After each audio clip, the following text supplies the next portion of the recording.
Hello everyone and welcome into the FedEx Preview Show. I'm Jonathan Merriman here with Marty Snyder of NBC Sports. Marty, Kyle Busch wins again, wins at Pocono, fourth win of the year, but let's talk about Kyle Larson winning 2 stages, building off of that momentum that he gained in the All-Star race. We head to a track in Michigan this weekend, and Kyle's nickname is 2 Mile Kyle. So does this have a Kyle Larson feel to it this week? Well, I love how Chad Johnson approached the Pocono race because he knew that other teams were going to try a different strategy, and he knew that he wanted to keep his driver out, get him some stage wins, build some confidence. It didn't work out for them at the end of the day. They wound up getting in trouble. But I feel like Kyle Larson is headed the right direction.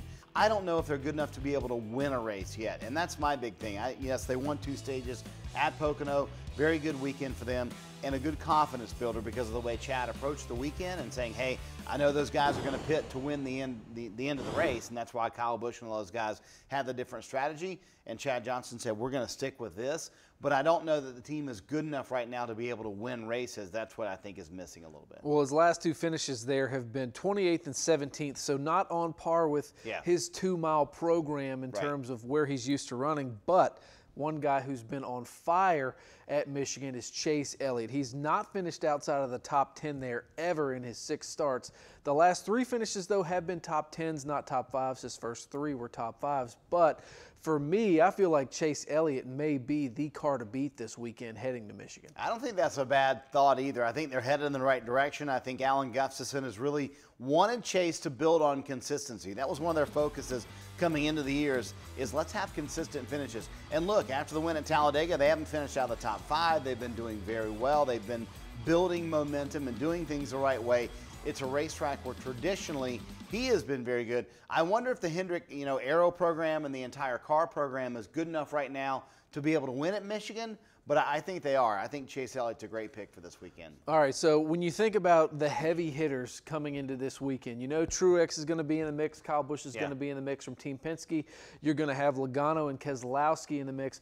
Some of the dark horse picks that aren't Chase Elliott, that aren't Kyle Larson, to me, Eric Jones stands out. He's from Michigan. He's been running a little bit better in the middle of contract negotiations, so there's a little bit of incentive for him to perform. So who else do you see in the mix? Well, I think Eric Jones is certainly one of the guys that you're going to look at and should be very strong because he went into the Michigan August race last year, and everybody in the garage area said Eric Jones is the best car, and they wound up getting in a wreck, I think on like lap 5 or something like that, very early in the race. And yes, they needed that finish at Pocono.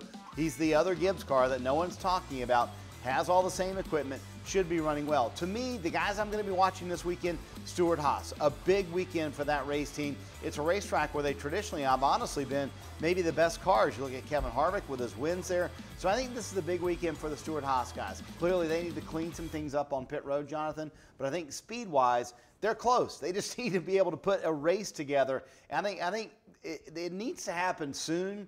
You don't want them to go into the second half of the season where we start covering things on NBC because I think then the pressure starts mounting on the team saying, hey, why haven't we won? We're running out of time before the regular season ends. I think they really want to get to victory lane. That sense of urgency, you can feel it building week in and week out. Now, and you don't want that urgency to turn into pressure. Absolutely. So 2-mile track, brand new aero package. A lot of people have had this race circled on the calendars. We were kind of chit-chatting about it before. What are you expecting out of Michigan? I talked to Denny Hamlin. He thinks it's going to be a fantastic race, and I agree. I think it's going to be 3 wide all day long, in my opinion, because of the drafting is going to be key. Pushing people is going to be key. Who you can get pushes from. It's almost, to me, going to turn into almost like a Talladega race where you're going to be needing a push from someone, especially on restarts. It's going to single out, and you're going to get single file eventually. But to me, almost like we saw at Pocono, that the restarts kind of lasted a little bit longer. You're going to see that at Michigan. It's going to be 2-3 wide for much longer, in my opinion. To me, I think we're going to see a terrific race this weekend. 2-3 wide throughout the whole field. I think it's going to be crazy, and drafting is going to be big. And who you get behind you, how you make a move, when you can make a move, all those things are going to be fine. I think this race is going to really highlight this package, I believe, this weekend. All right, who you taking? I am going to go with Chase Elliott. You mentioned how good he's been, how good they've been lately, how good he has been at Michigan. I think Chase Elliott's the guy to pick this weekend, and I'm going to steal it from you, Jonathan. You said it earlier, so I'm going to go Chase Elliott this weekend, if that's okay. That's perfectly fine. I've got 5 spots in my fantasy lineup, so I may just stack Hendrick Motorsports in there altogether. But one guy that I'm really intrigued by, if you look at him, he's almost kind of like Tony Stewart in terms of when it starts getting hot outside, when the summer months come around. Eric Jones starts to run really well, wants this win at Michigan. I think he'll ride that momentum. I think he's got a good shot this weekend. The hometown boy. He still stays at his mom's house every day when he runs at Michigan. I love that story about him, and he drives back and forth to track like an hour and a half every day. That would be a big win if Eric Jones pulls it off. All right, I can get behind that as well. All right, so now where you can see if we're right or wrong, it's going to be Sunday at 2 p.m. at Michigan, the FireKeepers Casino 400. That's at 2 p.m. on FS1. And Marty, we appreciate you joining us. We're going to have an off weekend, and we'll see you back here before we turn left and right at Sonoma.